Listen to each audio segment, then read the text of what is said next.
মধ্যপ্রাচ্যের আকাশে আবারও ঘনীভূত হচ্ছে যুদ্ধের কালো মেঘ। একদিকে মার্কিন প্রেসিডেন্ট ডোনাল্ড ট্রাম্পের সরাসরি সামরিক হামলার হুঁশিয়ারি, অন্যদিকে ইরানের পক্ষ থেকে নতুন রণকৌশল বা তুরুপের তাস দেখানোর পাল্টা চ্যালেঞ্জ।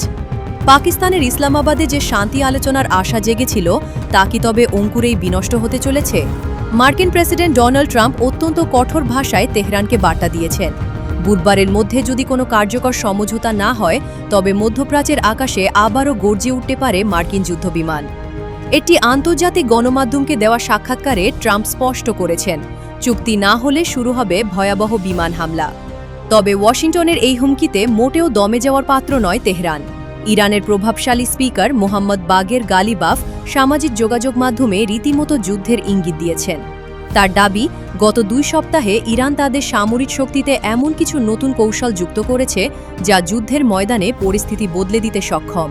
এই উত্তেজনার মূল কেন্দ্রবিন্দুতে রয়েছে হরমুজ প্রণালী। গত সপ্তাহে ইরান পতাকাবাহী একটি জাহাজ মার্কিন বাহিনী জব্দ করার পর থেকেই পরিস্থিতি নিয়ন্ত্রণের বাইরে চলে যায়। তেহরানের দাবি, এটি কেবল সমুদ্রসীমা লঙ্ঘন নয়, বরং চলমান যুদ্ধবিরতির সরাসরি অবমাননা। ফলে সমুদ্রের নীল জলরাশি এখন যে কোনো মুহূর্তে বারুদের গন্ধে ভারী হয়ে ওঠার অপেক্ষায়। ওয়াশিংটন ও তেহরানের মধ্যে চলমান ভঙ্গুর যুদ্ধবিরতির মেয়াদ এই বুধবারই শেষ হচ্ছে। ট্রাম্প প্রশাসনের শক্তিশালী একটি প্রতিনিধি দল ইসলামাবাদে যাওয়ার কথা থাকলেও ইরান হুমকির মুখে আলোচনায় বসতে নারাজ। তেহরানের অভিযোগ, ট্রাম্প প্রশাসন আলোচনার আড়ালে আসলে তাদের আত্মসমর্পণের টেবিলে বসাতে চাইছে। এই ভূ-রাজনৈতিক অস্থিরতার প্রভাব ইতিমধ্যে বিশ্ববাজারে পড়তে শুরু করেছে।